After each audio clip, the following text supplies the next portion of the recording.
हो गया।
अपने ही चंचल मन को एकाग्र, स्थिर एवं शांत करके मोक्ष की स्थिति को जानने की दृष्टि से, अर्थात स्वरूप स्थिति या आत्म स्थिति को जानने की दृष्टि से साधना करते करते आज 731 दिन हो गए।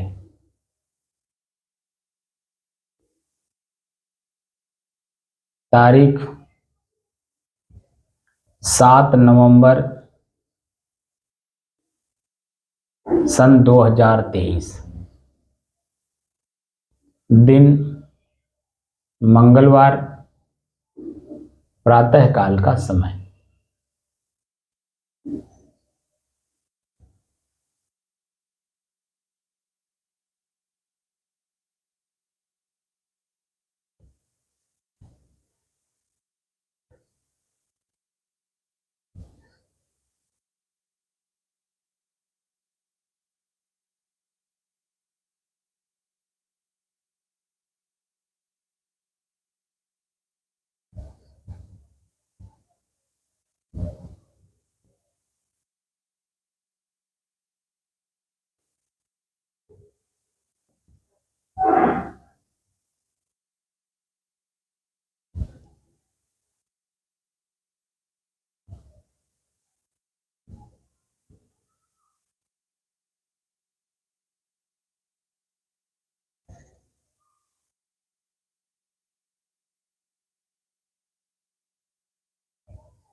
हमारे भारतीय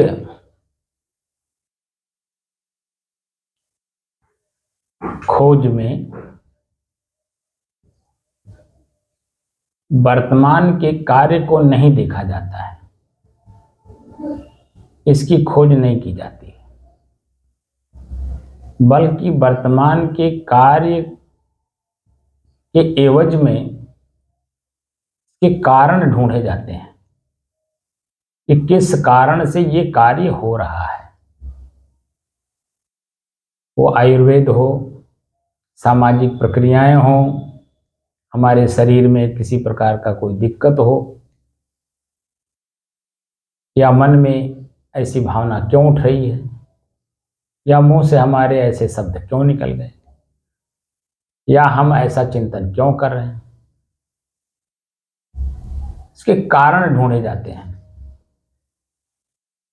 जब कारण ढूंढे जाते हैं तो वर्तमान का कार्य का निवारण अपने आप हो जाता है, उसे निवारण नहीं करना पड़ता, क्योंकि जिस कारण से वर्तमान का कार्य हो रहा है उसका निवारण हो गया। तो आने वाले समय में वह कारण का निवारण हो जाने से फिर दोबारा वो कार्य न स्वयं से होता है, न समाज में होता है, ना मन में होता है, ना वाणी में होती है, ना चिंतन में होता है। उसके प्रति हम सतर्क सावधान बने रहते हैं।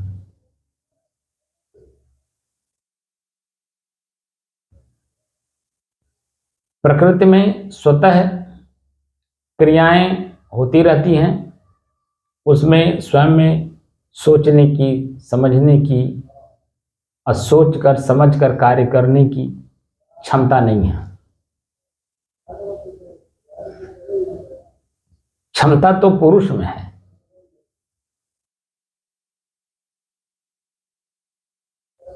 आत्म तत्व में है, राम में है, शिवत्व में है, अपने स्वयं के गुरुत्व में है।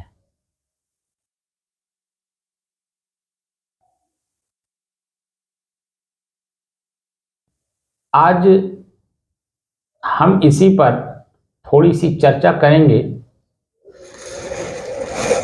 कि वर्तमान का जो हमारे अपने ही मन, चित्त, बुद्धि, अहंकार, क्रियाएं, इंद्रियां, शरीर जो बुराइयों से भरे हुए हैं, इन बुराइयों से अस्थायी रूप से हम निजात कैसे पाएं, छुटकारा कैसे पाएं अस्थायी रूप से।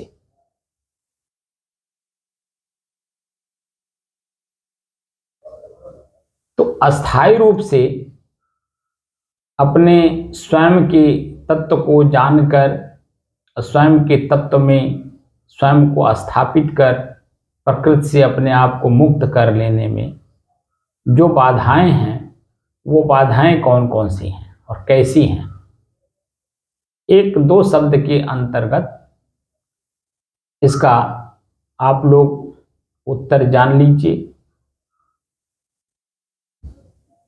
हमने एक प्रश्न बनाया है कि हमें भ्रमित कौन करता है।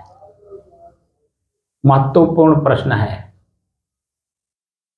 हमें स्वयं भ्रमित कौन करता है और भ्रमित करके हमें स्वयं के अपने पद से, स्थिति से, स्वरूप स्थिति से, आत्म स्थिति से, कैवल्य पद से, मोक्ष पद से, निज तत्व से कैसे दूर करता है।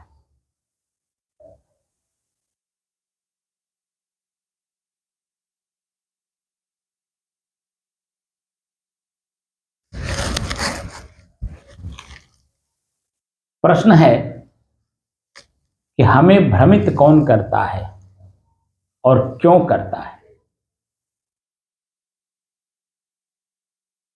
हमारा अपना स्वयं का मन,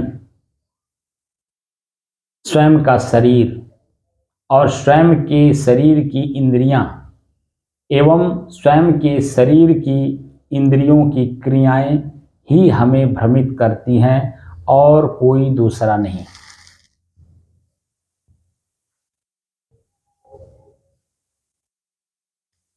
हम स्वयं से ही भ्रमित हैं और दूसरे किसी से नहीं। स्वयं से ही भ्रमित हैं मतलब मैं स्वयं को नहीं जानता, इसलिए आंख से देखे हुए दृश्य में मैं भ्रमित हो जाता हूं। स्वयं को न जानने के कारण कान से सुने हुए शब्द से भ्रमित हो जाता हूं। स्वयं को न जानने के कारण जीभ से स्वाद लेकर या स्वयं जीभ से शब्द बोलकर हम स्वयं भ्रमित हो जाते हैं। स्वयं के शिश्नेंद्री से हम भ्रमित हैं, स्वयं के शरीर की क्रियाओं से हम भ्रमित हैं, स्वयं के अपने ही मन के द्वारा उत्पन्न कल्पना, वासना, इच्छाओं के द्वारा भ्रमित है। स्वयं के द्वारा चित्त में अनुसंधान करने की जो शक्ति हमें अपने तक ले जाती है, उससे भ्रमित हैं, क्योंकि वह हमसे दूर करती है। स्वयं की बुद्धि से हम भ्रमित हैं और स्वयं की क्रियाओं से तो हम, अहंकार का मतलब स्वयं की क्रिया, कर्म कर करके हम भ्रमित हैं। हम दूसरे के द्वारा भ्रमित नहीं हैं, अपने ही साथ चलने वाला, जिसमें मैं बैठ करके ड्राइविंग करता हूं, जो शरीर मेरा एक साधन है, शरीर की इंद्रियां एक साधन है, इन्हें मैं मान बैठा हूं, यही हमें भ्रमित करती हैं। इनको मेरा जब तक आप अनुभव नहीं करेंगे, ऐसे शब्द से मैं बता दे रहा हूं, सबसे पूछता हूं, आपसे भी पूछ लेता हूं, शरीर मैं हूं कि मेरा? तो उत्तर में अगर मैं कहता हूं तो वहां घुमाता हूं, अगर मैं शरीर हूं तो हम झूठ कहां नहीं बोलते। तो उत्तर है कि हम परिवार में झूठ नहीं बोलते। तो आपका उत्तर होगा कि परिवार में ज्यादा झूठ बोला जाता है, लेकिन वह झूठ तो परिवार को बांधने के लिए है, इसलिए वो झूठ नहीं माना जाता है सामाजिक दृष्टिकोण से। हम परिवार में सच इसलिए बोलते हैं कि जब अपने ही शरीर में किसी प्रकार का कोई दिक्कत, परेशानी, दर्द, पीड़ा होती है, तो हम वहां क्या बोलते हैं? क्या मैं सर में दर्द हो रहा हूं या मेरे सर में दर्द हो रहा है? तो साफ साफ वहां है कि आप या हम, कोई भी, सभी लोग एक ही बात कहते हैं कि मेरे सर में दर्द हो रहा है, मेरे हाथ में दर्द हो रहा है, मेरे हाथ में पीड़ा हो रही है, या मेरे बदन में दर्द हो रहा है। बदन माने शरीर। तो इस उत्तर से इस साफ जाहिर होता है कि शरीर मेरा है। और अगर उत्तर ये आता है कि ये शरीर मेरा है, और ये घुमाने के बाद ये दोनों चीजें एक हो जाती हैं, तो इसका मतलब ये शरीर मेरा है। मेरा का मतलब मेरे से अलग, जैसे मेरा मोबाइल, मेरा चद्दर, मेरा कलम, मेरी किताब, यानी कि मेरा शब्द का प्रयोग जहां हो रहा हो तो इसका मतलब वो मेरा है, लेकिन है मेरे से अलग। और वो अलग की वस्तु अलग ही रहेगी, न कि मैं हो सकता हूं, क्योंकि मेरा है। मैं और मेरे का अंतर है। मेरा है तो मेरा, लेकिन मेरे शरीर में कहीं चिपका नहीं है। ना कलम चिपका है, ना मोबाइल चिपका है, ना शर्ट चिपका है, ना किताब चिपका है। कुछ चिपका है? बिल्कुल नहीं। तो सूक्ष्म रूप से जब हम देखते हैं तो सब कुछ मेरे से अलग है। अलग होने की वजह से चोर को चोरी करने का मौका मिल जाता है, डाकू को डकैती डालने का मौका मिल जाता है, कहीं गिरने का खतरा रहता है, टूटने का खतरा रहता है, फूटने का खतरा रहता है, यानी भय हमेशा बना रहता है। आजकल मोबाइल एक अपने ही शरीर का एक अभिन्न अंग बन गया है, हमेशा हाथ में रहता है। अगर कहीं छूट जाता है तो मालूम पड़ता है कि क्या मेरा खो गया, मन भयभीत हो जाता है। ऐसे ही ये शरीर मेरा है, न कि मैं हूं। तो मेरा मेरे से अलग क्या कभी अनुभव हुआ? इसी शरीर में होने की वजह से ये पूरा शरीर ही मैं लगता है। आंख से देखा हुआ दृश्य हम सभी लोग कहते हैं हाँ हमने देखा।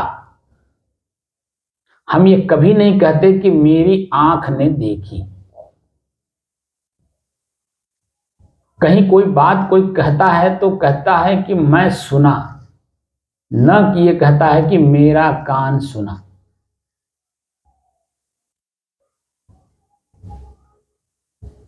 यही सब चीजें आपको हमको सबको भ्रमित करती हैं।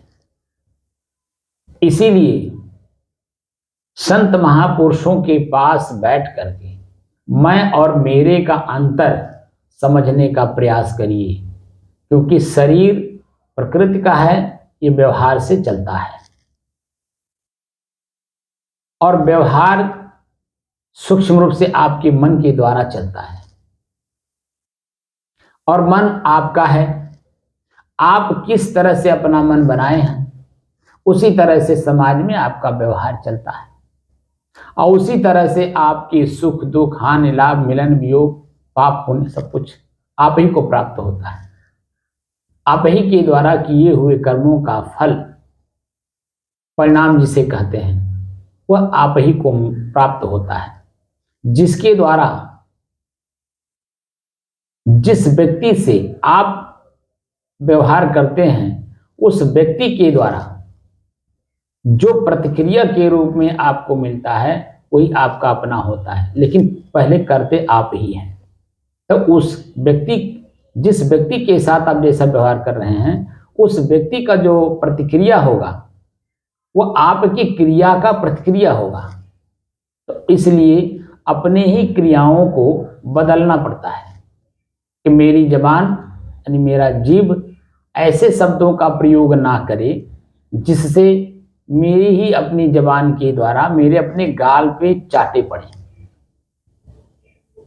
इसलिए मन से सतर्क और सावधान होकर के तौल करके बोला जाता है कि किस जगह पर किस व्यक्ति के साथ कैसे शब्दों का प्रयोग किया जाए कि ताकि वो खुश होकर के जाए। खुश होगा, प्रसन्नचित होगा, आनंदित होगा सामने वाला व्यक्ति तो संबंध अगर नहीं भी है तो भी जो है आपके संबंध बन जाएंगे। लेकिन अगर बिना तौले बिना जाने बिना समझे अगर आप शब्द उच्चारण कर रहे हैं मन की चंचलता के कारण तो संबंध है भी तो संबंध विच्छेद हो जाएंगे यानी बिखर जाएंगे। तो कुल मिलाकर के दोषी आप स्वयं होते हैं।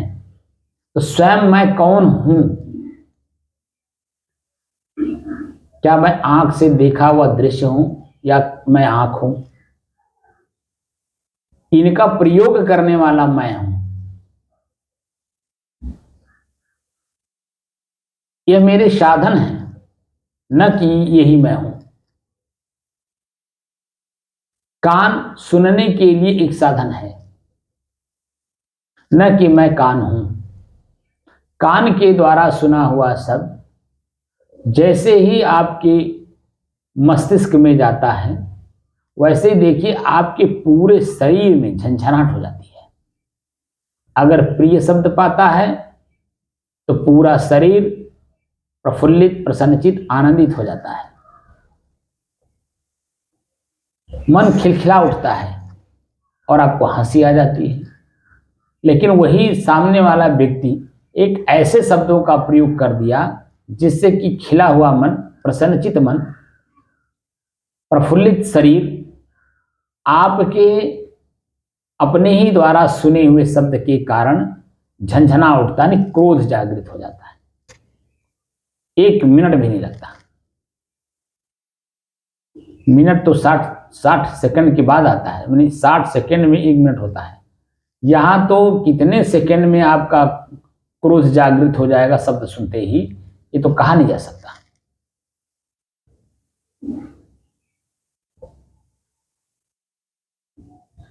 इसलिए स्वयं को जानने का जो साधन है उसी साधन का प्रयोग करिए जिससे मैं और मेरे का अंतर मिले। और कितनी चीजों को मैंने मेरा होते हुए मैं मान बैठा हूं ये तो हमें पता ही नहीं है। उसे ही पता करने की दृष्टि से सत्संग करिए, स्वाध्याय करिए, चिंतन करिए, मनन करिए। महापुरुषों के पास बैठ करके, महापुरुष मतलब कौन? जो उस तरह के चिंतन रखने वाले लोग हैं,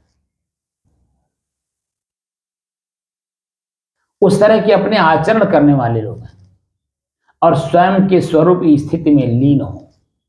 ऐसों के पास जब आप बैठेंगे, बार बार जाएंगे, तो बार बार जाने से एक एक शब्द आपको एक एक बार में सुनने को मिलता है और उसी एक एक शब्द का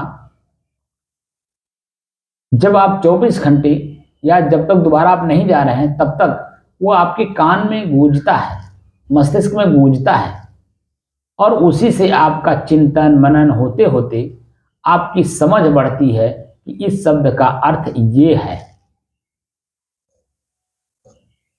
और जैसे ही शब्द सुन करके अर्थ समझ में आई, आपके मन का जो भार है, दबाव महसूस हो रहा था, वो हल्का हो जाता है।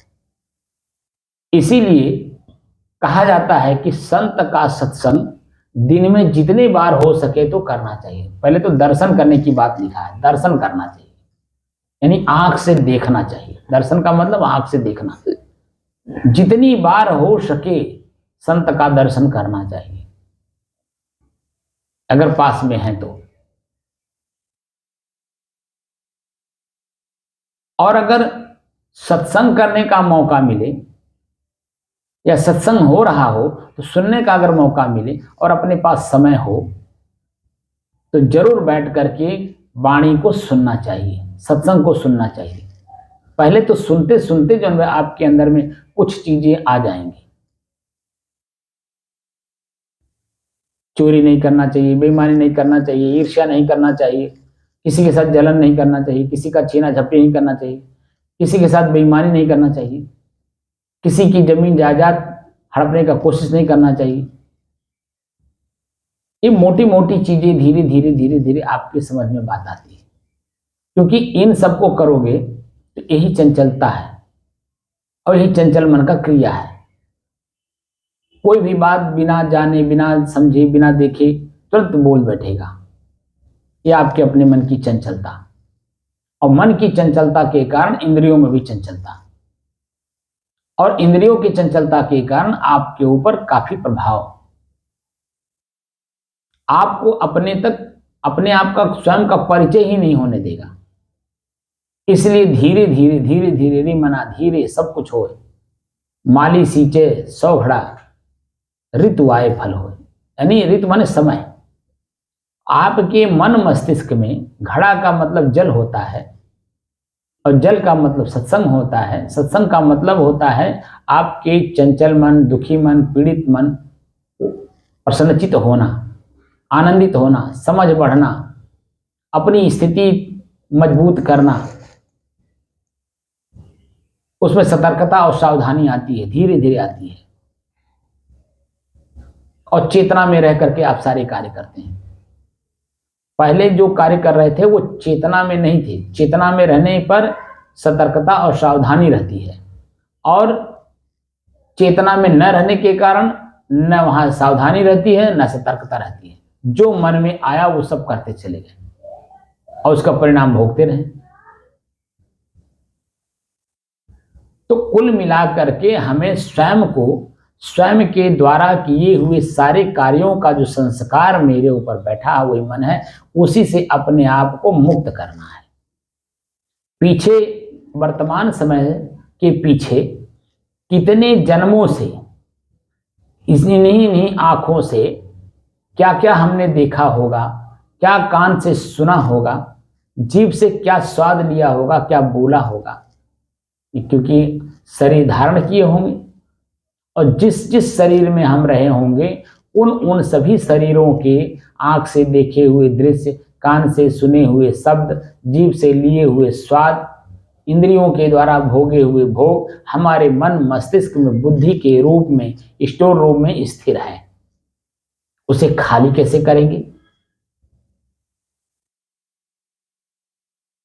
क्योंकि जब तक खाली नहीं करेंगे, अस्थायी रूप से आपका मोक्ष होगा नहीं, आपकी अस्थायी रूप से स्वरूप स्थिति बनेगी नहीं, आपका अस्थायी रूप से आत्म स्थिति, स्वरूप स्थिति, कैवल्य बिल्कुल नहीं बनेगा।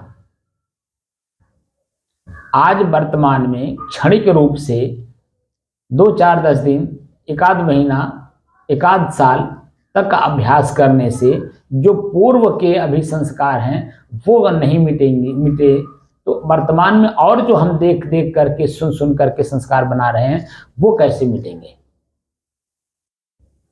क्योंकि साधना तो हम बस अपने समय को सीमित करके कर रहे हैं, जो कि पूर्ण रूप से उसमें समर्पित हो जाना चाहिए। तो पूर्ण रूप से समर्पित भी नहीं हुआ जा सकता, क्योंकि शरीर है, इसमें मैं हूं, तो इसमें अगर मैं हूं तो इसका मैं मालिक हूं, तो इसके अपने स्वयं के मालिक होने के कारण इस शरीर की सारी क्रियाओं को भोगना भी तो पड़ेगा हमें। भूख लगेगा तो भोजन कौन दे देगा? तो भोजन लेने के लिए हमें अपने ही हाथ से परिश्रम करना होगा, पैर से चलना होगा, बुद्धि दिल दिमाग उसी में लगाना होगा। तो शरीर निर्वाह के लिए जैसे ही आप उद्यम करना शुरू किए, तैसे ही जो है यहाँ आपकी स्थिति बिल्कुल चंचल हो जाएगी, स्थिर ही नहीं जाएगी। क्योंकि आंख देखेगा, कान सुनेगा, पैर चलेगा, हाथ से कुछ होगा, मन सोचेगा, बुद्धि निश्चय करेगी, चित्त अनुसंधान करेगा, वो सारी स्थितियां फिर गड़बड़ हो जाती हैं। इसीलिए गुरु के सानिध्य में 12 साल रहने का मतलब होता है आपके अंदर में हर तरह से परिपक्वता, ठंडी, गर्मी, बरसात, मान, अपमान, निंदा, स्तुति, हर तरह की परिपक्वता। और जो 12 साल तक लगातार गुरु के सानिध्य में रहकर हर चीज को सहन कर लेता है और सहन करके अपनी स्थिति मजबूत करता है, वही आगे चल करके स्थिर हो पाता है, यानी अपने भूख को अपने बस में कर लेता है, अपने नींद को अपने बस में कर लेता है, यानी अपनी सारी क्रियाओं को अपने बस में कर लेता है। भूख लगा तो तड़पेगा नहीं, और तड़पेगा नहीं तो मन चंचल होगा नहीं, और मन चंचल होगा नहीं तो हवा करके कोई भी चीजें ग्रहण कर नहीं लेगा। इसीलिए आपने देखा होगा कि संत महात्मा पूर्व में, आज से 40 साल 50 साल पीछे जाइए, 50 साल हमारी उम्र है, इसीलिए मैं ज़्यादा पीछे नहीं जा सकता, क्योंकि मैं जो देखा वही बोलूँगा। क्योंकि कबीर साहब ने कहा है कि जब तक न देखे निज नैना तब तक न माने गुरु की बहना। दूसरी बात कहते हैं कि बिन देखे वह देश की बात कहे सो कूर, और आपू खारी खात है बेइज्जत फिरे कपूर। इसलिए जो मैं अपनी आंखों से देखा हूं दृश्य, मैं वही वर्णन कर सकता हूं, उसके अलावा नहीं कर सकता। जब मैं छोटा था उस समय में पब्लिक कम थी, इतनी पॉपुलेशन नहीं था वर्तमान में जो है, तो उस समय में जंगलात ज्यादा थे, हमारे संत महात्मा जंगलों में ज्यादा रहते थे। तो वहां हमने जो देखा है अपनी आंखों से, एक बाल ब्रह्मचारी 14-15 साल की अवस्था रही होगी, उनको हमने राख पीते हुए देखा है अपनी भूख को मिटाने के लिए। तो गुरु के सानिध्य में रह करके कुछ उन्होंने व्यवहारिक प्रक्रिया को सीखा था, क्योंकि वो 5 साल से ही संत के सानिध्य में थे और 14-15 साल की अवस्था थी उनकी। तो 10-12 सालों के अंदर में उन्होंने जो कुछ भी देखा है संतों के सानिध्य में रह करके, वह उन्होंने पालन किया वहां पर। और वही राख पीने के कारण उनका पूरे समाज में ख्याति फैल गई, कम उम्र होने के कारण और वह क्रिया होने के कारण, क्योंकि वो किसी के घर गए नहीं खाना भोजन करने। और मंदिर पर रह करके कुछ था ही नहीं मंदिर पर, क्योंकि बाहर से भोजन आ जाता था। कुछ लोगों ने अपना एक एक दिन का भोजन की व्यवस्था लोगों ने कर रखा था। एक दिन ऐसी परिस्थिति आ गई कि कोई गया ही नहीं। और उस दिन उन्होंने राख, वो पुआल था, पुआल जलाया, ठंडी का मौसम था, थोड़ा सा आग तापे, उसके बाद वो जो राख बनी उसी को घोल के पी गए और वहीं पुआल में ही सो गए। उसी वजह से उनकी काफी ख्याति बढ़ गई। बालक दास बालक दास बालक दास करके पूरा समाज जान गया। तो ये स्थिति इसलिए बनती है क्योंकि हमें अपने भोग को भी जीतना पड़ता है। अपनी नींद, अपनी प्यास, अपनी मान, अपने ही अपमान, सब जगह अपनी स्थिति को मजबूत करना होता है। मान समान निरादर ही, सब संत सुखी विचरंत मही, गोस्वामी तुलसीदास जी ने भी कहा है। तो संत सुखी हैं क्योंकि उन्होंने अपने ही इंद्रियों के विषयों को अपने बस में कर लिया है। भूख भी एक इंद्रिय है, एक विषय है। भूख को हमने जीत लिया। तो मजबूत स्थिति बनाने के लिए ये सब कार्य करने पड़ते हैं और ये कार्य तभी संभव है जब हम गुरु के सानिध्य में रहते हैं। और गुरु बाहर का मार्गदर्शन करता है आपके आंतरिक स्थिति को मजबूत करने के लिए। और आपकी आंतरिक स्थिति जब मजबूत होती है तब आगे जब गुरु नहीं रहते हैं तो आपको उसी स्थिति में जा करके अन्य लोगों को भी उसी तरह से शिक्षा दीक्षा देना होता है, क्योंकि आप पर ही फिर समाज टिक जाता है। क्योंकि आप जिससे सीखे हैं वह व्यक्ति फिर वर्तमान में आपके साथ नहीं रह जाता, क्योंकि वह आपके गुरुत्व को जागृत कर दिया। बाहर का गुरु आपके अंदर के गुरुत्व को जागृत कर दिया। जागृत ही नहीं कर दिया, उसे स्थिर कर दिया। स्थिर ही नहीं किया बल्कि उसी में आपकी स्वयं की स्थिति बना दी। और स्वयं की स्थिति जिस दिन आपकी बन जाती है तो आप भी वही हो जाते हैं जो बाह्य गुरु आपको शिक्षा दिए। वही स्थिति आपकी बन जाती है। तो अपने स्वयं की स्थिति यानी मोक्ष स्थिति प्राप्त करने के लिए हमें संतों का सानिध्य लेना होगा। विद्वान चंचल करते हैं शब्द बोल के, क्योंकि वो स्वयं शब्द में उलझे हुए हैं। लेकिन शब्द जो संत हैं वो शब्द जाल में नहीं रहते, इसीलिए शब्द जाल से परे रहते हैं। सदगुरु कबीर शब्द जाल से बाहर निकलने की बात करते हैं। साफ साफ बीजक में लिखा है कि 34 अक्षर से निकले जोई, अब पाप पुण्य जानेगा सोई। साफ साफ एक लाइन में उन्होंने इस बात को कह दिया कि जो इस शब्द जाल से बाहर निकलेगा तभी अपनी स्थिति को समझ पाएगा। और जब तक शब्द जाल में आप उलझे हैं तब तक अपनी स्वयं की स्थिति आप नहीं समझ सकते और आप अपने ही मन की गति को अपना स्वरूप स्थित मान लेते हैं।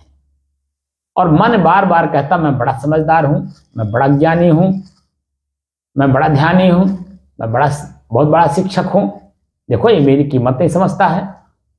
ये मन की गति, ये मन बोल रहा है। आप जानते हो तो अपने लिए नहीं जानते हो, सामने वाले को क्या समझाए। सामने वाला तो तब समझेगा जब अपने अनुकूल क्रियाएं देखेगा। आपके अंदर में तो क्रियाएं हो नहीं रही हैं, खाली मौखिक रूप से मन से आप मुंह मिट्ठू बने हुए हैं। किसी के ऊपर एक दूसरे का प्रभाव तब पड़ता है जब एक दूसरे का क्रियाएं एक दूसरे के साथ अनुकूल होती हैं। जब दोनों की क्रियाएं एक जैसी होती हैं तब दोनों में प्रसन्नता, आनंद, सुख की स्थिति बनती है। आप अलग बने रहो, मन से सोचो, और सामने वाला बिल्कुल मन से कुछ सोच ही नहीं रहा हो तो आपको समर्पित है। तो आप जैसा उससे क्रिया करवाएंगे तो जो क्रिया उससे करवाना है वो क्रिया स्वयं करेंगे तो वो जो देखता है वही आपको उसका अपना एक विद्वता वो प्राप्त करता है। आपकी विद्वता आपकी क्रियाओं से सामने वाला पकड़ता है। आप मुंह से खाली बोल दीजिए और क्रिया में वो ना हो, यानी व्यवहार में वो ना हो, तो सामने वाला आपकी जो जानकारी आपने अंदर में बहुत भर रखी है उससे उसको कुछ लेना देना नहीं है।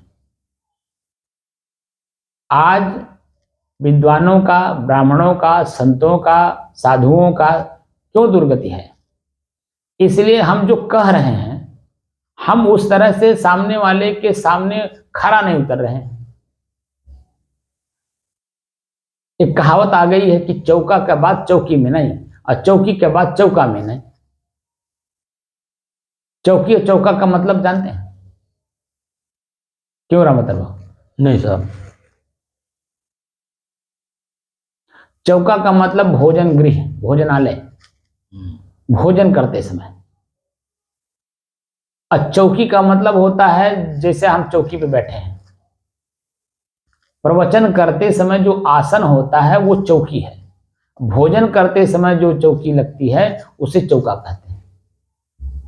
तो चौकी के बाद चौका में नहीं और चौका के बाद चौकी पे नहीं। इसकी कहानी आपने सुनी है कि नहीं? ना। मेरे जैसे, मैं अपने ऊपर ले रहा हूं, मैं किसी की आलोचना क्यों करूं, किसी को अब शब्द बोल करके उसको क्यों दुखी करूं, मैं अपनी बात ले देता हूं। जैसे मान लीजिए वर्तमान में तो मैं तो निहंग हूं, निहंग समझते हैं ना, कोई परिवार नहीं है मेरा, लेकिन ये मान लीजिए कि मेरी शादी हुई हो और मैं बहुत बड़ा विद्वान हूं, ठीक, समाज को शिक्षा दे रहा हूं कि चोरी नहीं करना चाहिए, हिंसा नहीं करना चाहिए, किसी के साथ दुर्व्यवहार नहीं करना चाहिए।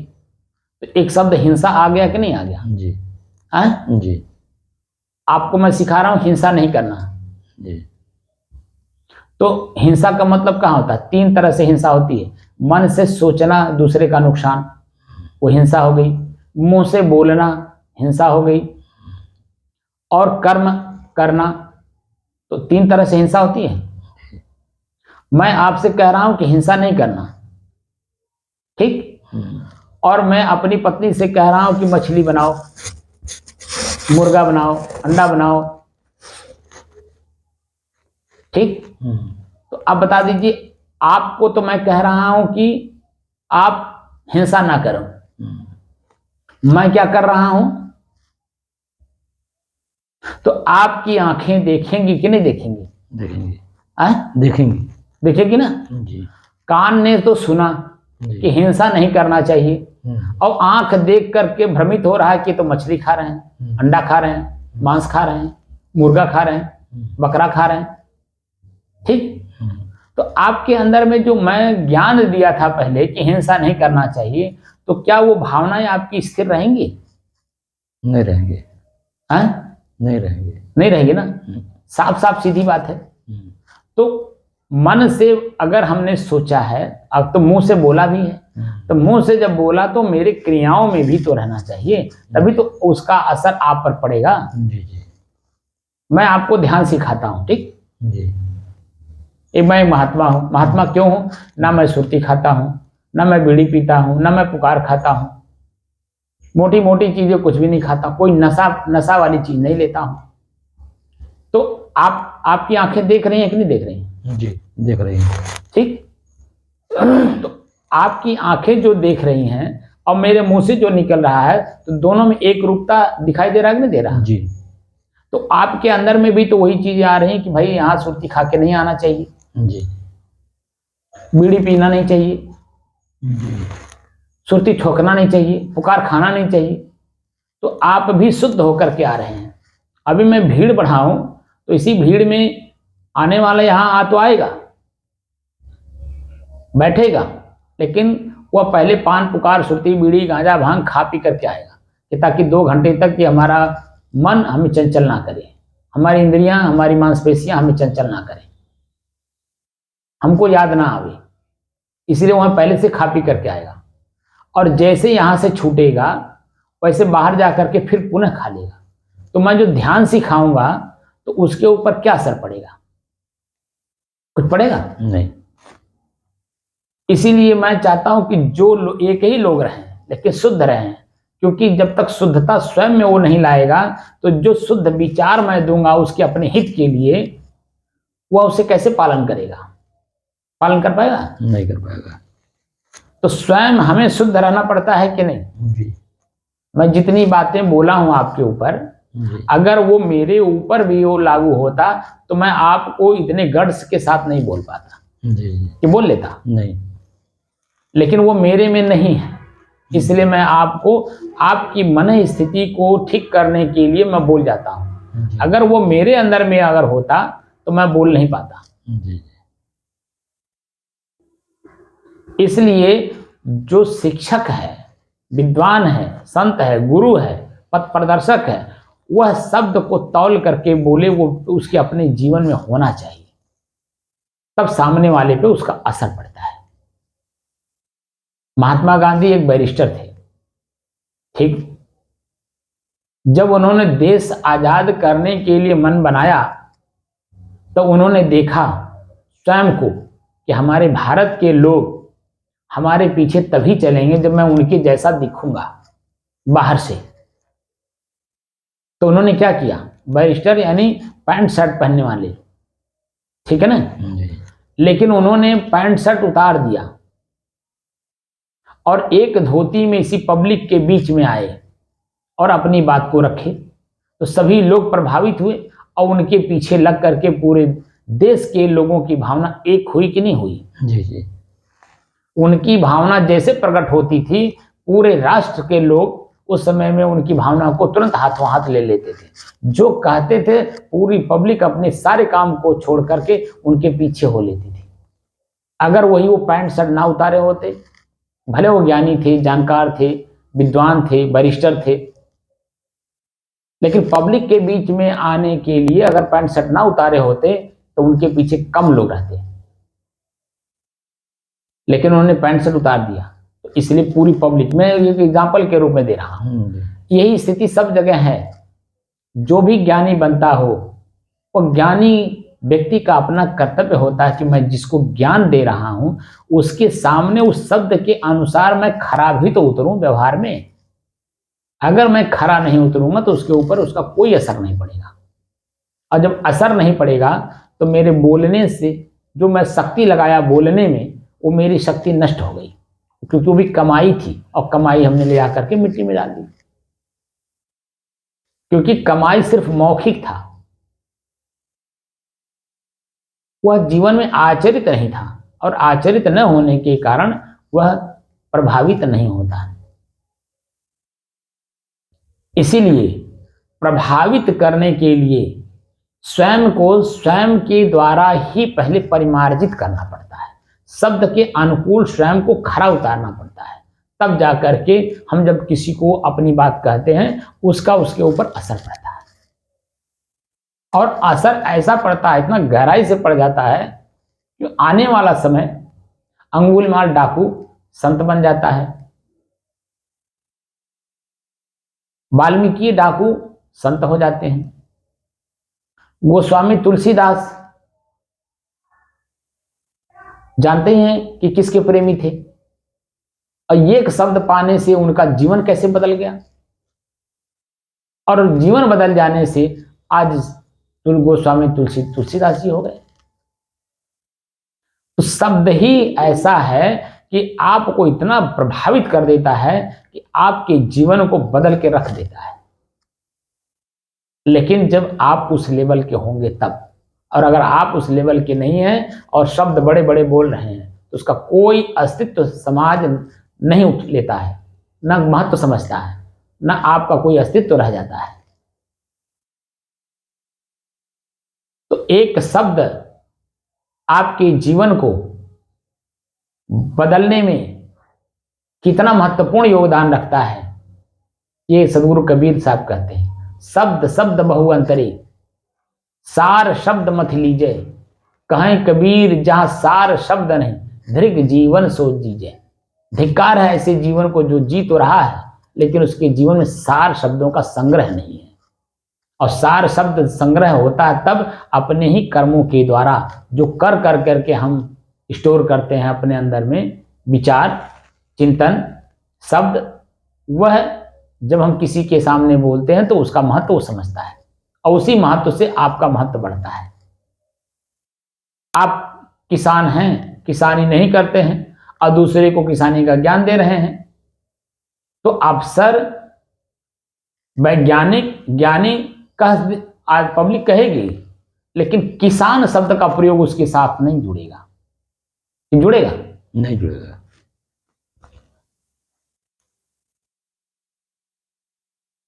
किसान शब्द अपने आप में ही महत्वपूर्ण शब्द है। वैज्ञानिक भी आया है किसान के घर से ही आया है, किसान ने ही वैज्ञानिक दिया है। अब बताइए कितना महत्वपूर्ण किसान है। हर क्षेत्र में कहीं भी आप देखिए, साधु हम बने हैं तो कहां से आए? किसान के घर से ही तो आए। हम विद्वान हैं, ब्राह्मण हैं, हम ठाकुर हैं, हम क्षत्रिय हैं, वैश्य हैं, हम शूद्र हैं, कुछ भी हैं, हम कहां से आए? किसान के घर से ही तो आए। जो हमारे माता पिता कौन है? किसान ही तो हैं।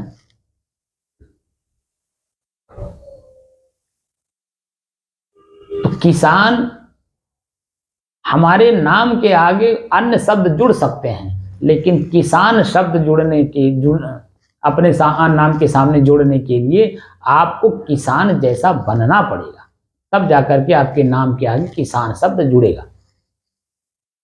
और किसान शब्द अपने आप में जुड़ जाने से आपको अन्य शब्दों का जोड़ने की जरूरत नहीं है, वो अपने आप ही वहां जुड़ जाएगा। समझे कि नहीं आप? जी जी। तो एक शब्द आपके जीवन को कितना महत्वपूर्ण योगदान देता है, यह तो समय, अवस्था और परिस्थिति बताती है। आपके मन को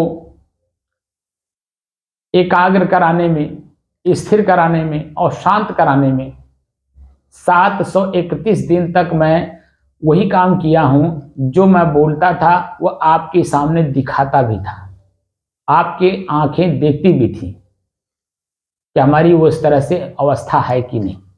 अगर अवस्था उस तरह से ना होती तो बीच में ही छोड़ के आप चले गए होते। और अगर आपको ऐसा दिख रहा है तो ये काम आप घर पर भी करते होंगे, क्योंकि यही आपका महत्वपूर्ण चीज है और वह स्वयं आपके लिए है। मैं कर रहा हूं अपने लिए, आप कर रहे हैं अपने लिए। अगर ये आपको समझ में आ रहा है कि मुझे ये कार्य मुझे अपने लिए करना है, तो आप खेत में भी रहेंगे तो भी करेंगे, दुकान पे रहेंगे तो भी करेंगे, घर में रहेंगे तो भी करेंगे, आश्रम में रहेंगे तो वहां तो करना ही करना, क्योंकि यहाँ का तो उद्देश्य ही वही है। यहाँ उद्देश्य खाली खाना, जीना और शरीर को शौक श्रृंगार डालना नहीं है। यहाँ तो साधना करने का ये स्थान है ना। आश्रम, मंदिर, तीर्थ, ये सब साधना स्थल है, मन को साधने के लिए है, अपने ही मन को अपने बस में करने के स्थान है। यहाँ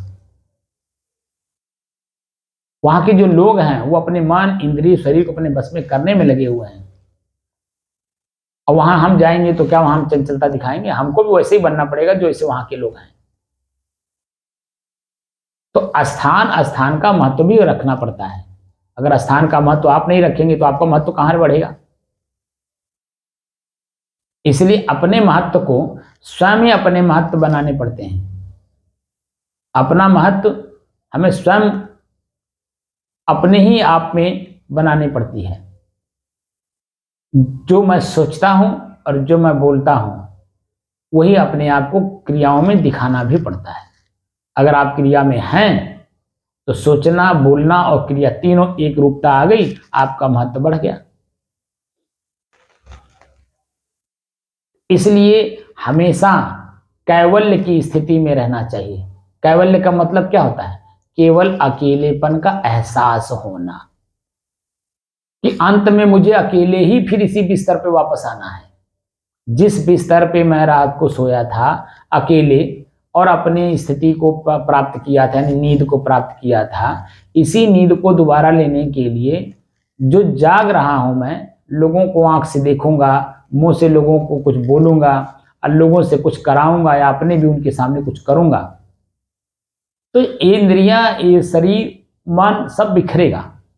अंत में लास्ट में आकर के पुनः इसी बिस्तर पे शाम को, रात को 10 बजे आना है तो अकेले ही आना होगा। जन्म अकेले लिए हैं तो मर करके अपनी यात्रा अकेले ही करना है अपने कर्मों के अनुसार। इसलिए कर्म को सुधारना पड़ता है, स्वयं सुधरना पड़ता है, और स्वयं जो सुधर जाता है वही समाज को सुधारने का ताकत भी रखता है। जो स्वयं को स्वयं में अपने आप में ही परिमार्जित करके सुधारा नहीं, उसके पीछे कोई कैसे चलेगा? क्योंकि शंका है, संशय है, भाई ये तो कहत तो है ऐसा, लेकिन ये करके तो कभी दिखाए नहीं। जितनी बात ये बोलते हैं उतनी कुछ भी इनके अंदर में दिखाई नहीं देता है।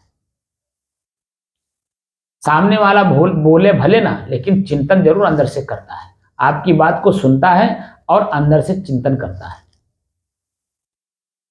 तो हमारी अपनी ही इंद्रियां हमको भ्रमित करती हैं, और अगर हमारी इंद्रियां, हमारे इंद्रियों की क्रियाएं और हमारा अपना ही शरीर, ये तो स्थूल रूप से, और अंदर सूक्ष्म रूप से हमारा अपना ही मन, हमारा अपना ही चित्त, हमारा अपनी ही बुद्धि और हमारी अपनी क्रियाएं, ये सूक्ष्म रूप से अगर मेरे बस में हैं, तब आप अपने स्वयं में स्थित होने में कोई दिक्कत परेशानी नहीं होगी। लेकिन इसमें से एक भी अगर अपने बस में नहीं है तो जो नहीं बस में है वही तो व्यवधान डालेगा, और जो बस में है वो व्यवधान क्यों डालेगा? वो तो आपके अनुकूल है ही, वो तो आपके इशारों को देखना चाहता है, इशारे पे वो काम कर लेता है, बोलने और कराने की जरूरत नहीं पड़ता। इसलिए अपने स्वयं को स्वयं में ही स्थापित करने के लिए, स्वयं में जो हमारी कमियां हैं उसे स्वयं में ही दूर करना होगा। बस कमी दूर कर दीजिए, आप जो हैं वही रह जाएंगे, शेष रह जाएंगे। तो शेष बचने के लिए जो मन के अंदर में अनेकों प्रकार के विचार उत्पन्न होते हैं, उन विचारों को टीवी की तरह सिर्फ देखिए, सीरियल की तरह, पिक्चर की तरह। तो कभी आप गंभीर होंगे अपने सोच करके अपने कर्मों को, कभी हंसेंगे, कभी रोने का मन करेगा, कभी पश्चाताप होगी, कभी आत्मग्लानि होगी, कभी पीड़ा होगी, और कभी कभी जब अपनी ही अच्छी कर्म को देखेगा अपना ही मन, तो इतना प्रफुल्लित, प्रसन्नचित, आनंदित होगा और प्रश्न अपने आप से करेगा ये हो कैसे गया? मैं तो कर रहा था कुछ और, ये तो कैसे ऐसे हो गया?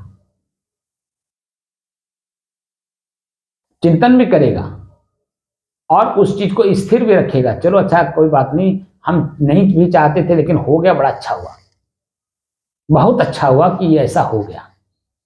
तो उस क्रिया को हमेशा याद, स्मृति में रखेगा कि इस कारण से ये कार्य हुआ था, तो फिर दोबारा अगर करना होगा तो उसी कारण से उस कार्य को करेगा, उस सफलता को प्राप्त कर लेगा जो उस वर्तमान में पाया है।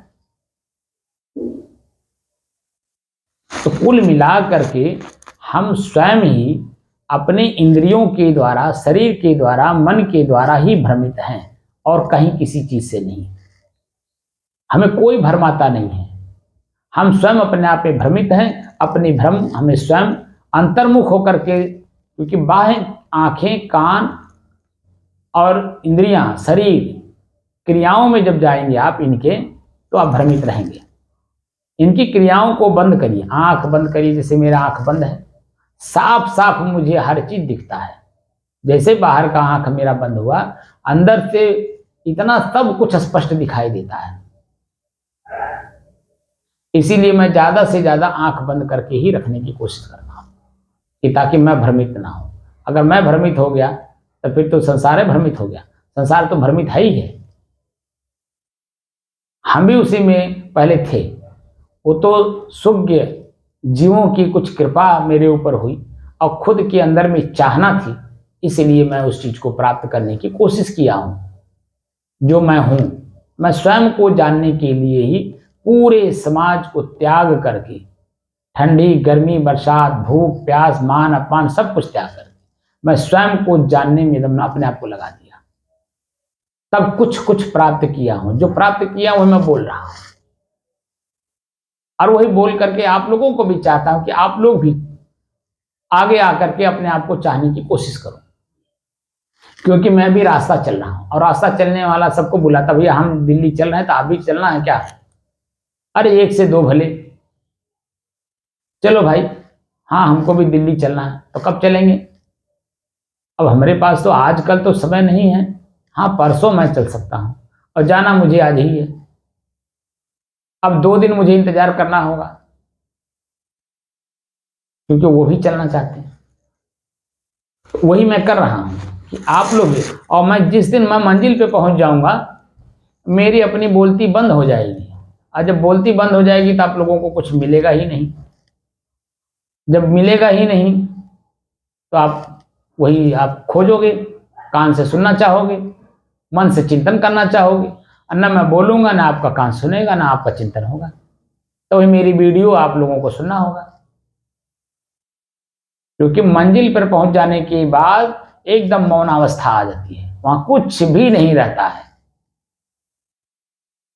इसलिए मैं स्वयं को भी कह रहा हूं कि मैं मंजिल पर नहीं पहुंचा हूं, रास्ता चल रहा हूं, तो रास्ता चलने में मैं उमंग हूं, उत्साहित हूं, प्रसन्नचित हूं, आनंदित हूं, क्योंकि वो चीजें पा रहा हूं जो मैं चाह रहा था। इसलिए मैं आपको भी चाहता हूं कि आप भी वो चीजें ले लीजिए, धीरे धीरे आप भी आगे बढ़िए। एक समय आपकी भी आ जाएगी, आप भी मंजिल अपने पहुंच जाएंगे, स्वयं को जान जाएंगे, स्वयं मैं कौन हूं। इसलिए स्वयं को जानने के लिए कुछ शब्दों का प्रयोग मैं करने जा रहा हूं, जो उसमें प्रिय लगेगा उसमें आप ले लीजिएगा, क्योंकि सभी एक ही चीज को इंगित कर रहे हैं, लेकिन शब्द अलग अलग है। और वो शब्द सुन लीजिए।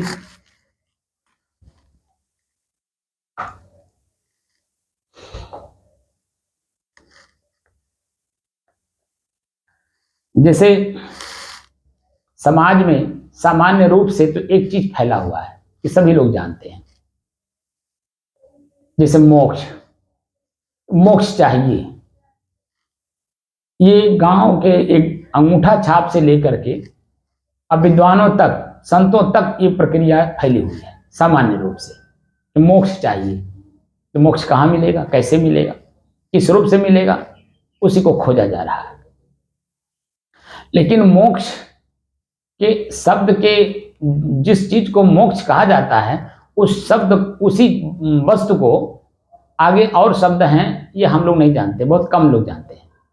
इसमें गिने चुने लोग जानते हैं, जो पढ़े लिखे लोग हैं, जो शास्त्रों का अध्ययन किए हैं, कुछ संतों के पास बैठे हैं। जिन संतों के पास बैठे हैं उनके अपने एक शब्द चलते हैं, उन शब्दों को लोगों ने जाना। जैसे शिवत्व, रामत्व। शिवत्व और रामत्व तो बहुत बिरले लोग जानते हैं। राम शब्द को तो जानते हैं कि अयोध्या में पैदा हुए, दशरथ के पुत्र थे, भरत और लक्ष्मण के भाई थे, बड़े भाई थे, और बाद में चल करके अयोध्या के राजा भी बने। इसके बारे में तो सब लोग जानते हैं। लेकिन राम शब्द अपने आप में क्या कह रहा है, ये बिरले कोई जानता है, और उसी बिरले में जो उस चीज को जानता है वही रामत्व होता है।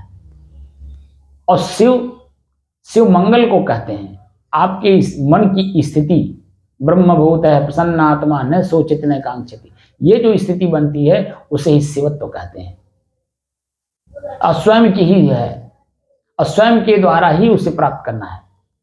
तो कितने शब्द हैं आप सुनिए।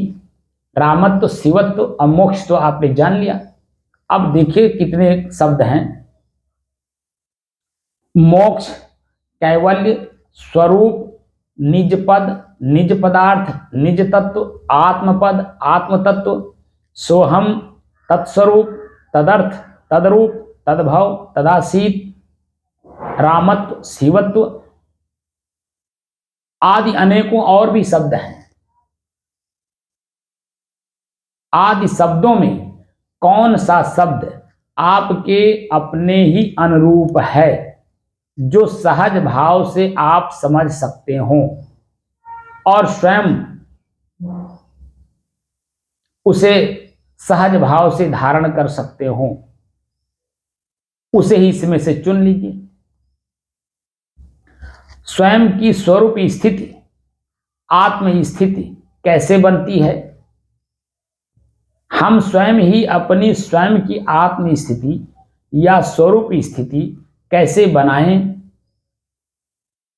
स्वरूप स्थिति या आत्म स्थिति बनाने का क्या कोई साधन है या नहीं?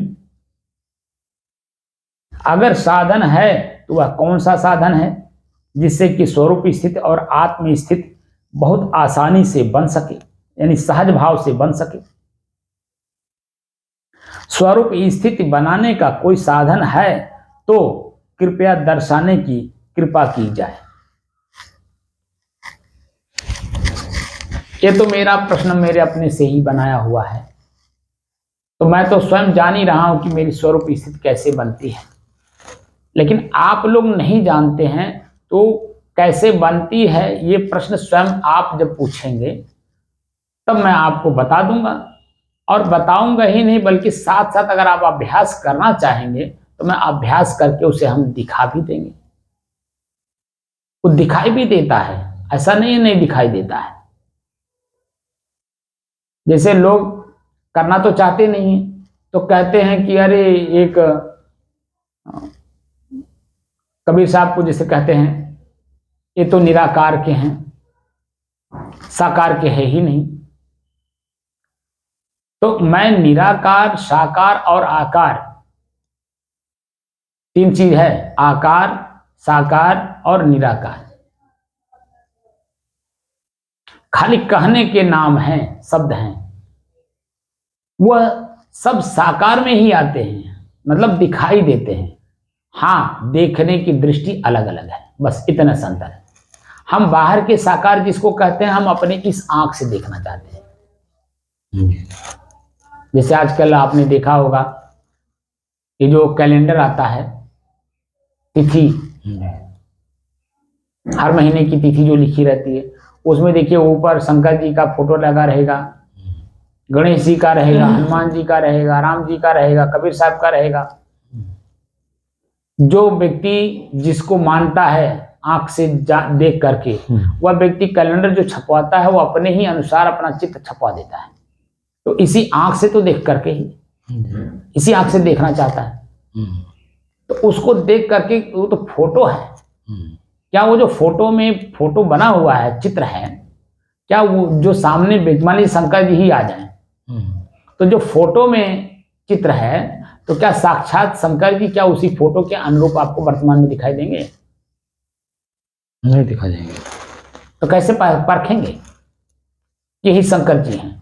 तो इस आंख के जगह पे वो जो दूसरी आंख है, उस आंख से जब आप देखेंगे तब तो शंकर जी को समझ जाएंगे, हाँ भाई शंकर जी ही हैं।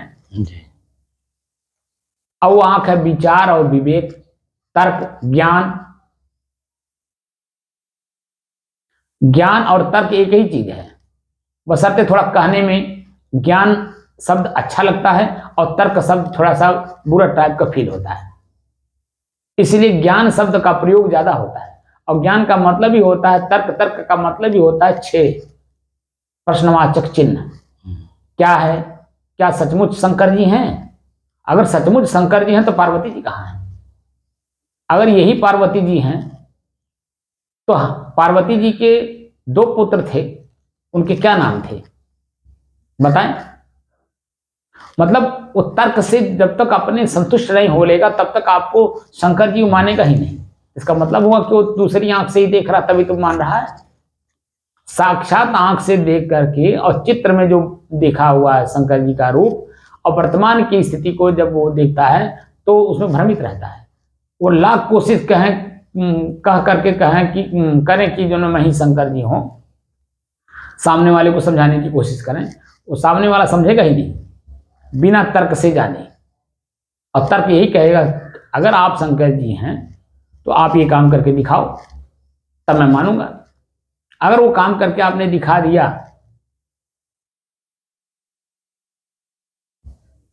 तो फिर भी संतुष्ट नहीं होगा, कहेगा अभी ऐसे नहीं, आप इसको भी करके दिखाइए तब न जानूंगा। ऐसे कई कामों को कराएगा और कराने के बाद जब वो अपने अनुकूल देखेगा तब आपको मान लेगा, तब प्रणाम भी करेगा, समर्पित हो जाएगा। लेकिन जब तक उसके ज्ञान की दृष्टि से आप खरा नहीं उतरेंगे तब तक वो आपको स्वीकार कर ही नहीं सकता, भले वो आप फोटो में हो तो क्या हुआ, या भले आप साक्षात हो तो क्या हुआ। तो जो देखने की दृष्टि है ना, दोनों की दृष्टि है, अलग अलग है। बाहर से देखने के लिए बाहरी आंख है, और भीतर से जानने के लिए भीतर विचार, विवेक, तर्क और ज्ञान है। इसके द्वारा जब आप जानेंगे तब आप अपने आप में तृप्त, संतुष्ट और निर्तुद हो जाएंगे, निश्चल हो जाएंगे।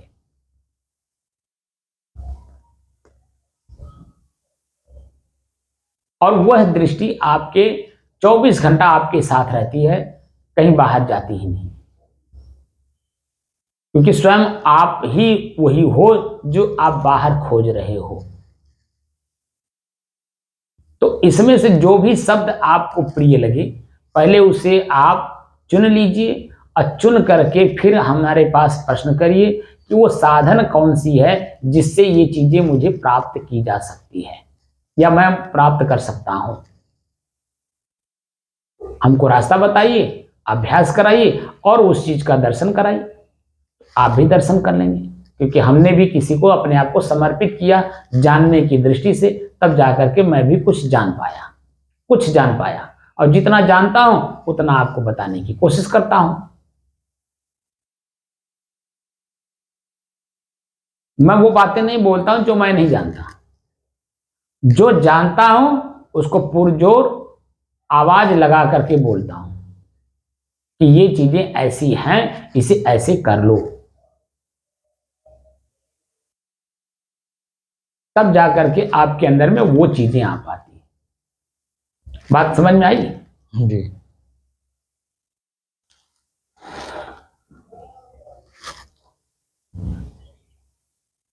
अब थोड़ी देर चंचल मन को एकाग्र, स्थिर और शांत करने की दृष्टि से अपने ही श्वास को अपने से अलग होकर देखने का अभ्यास करें।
बंद कर दीजिए।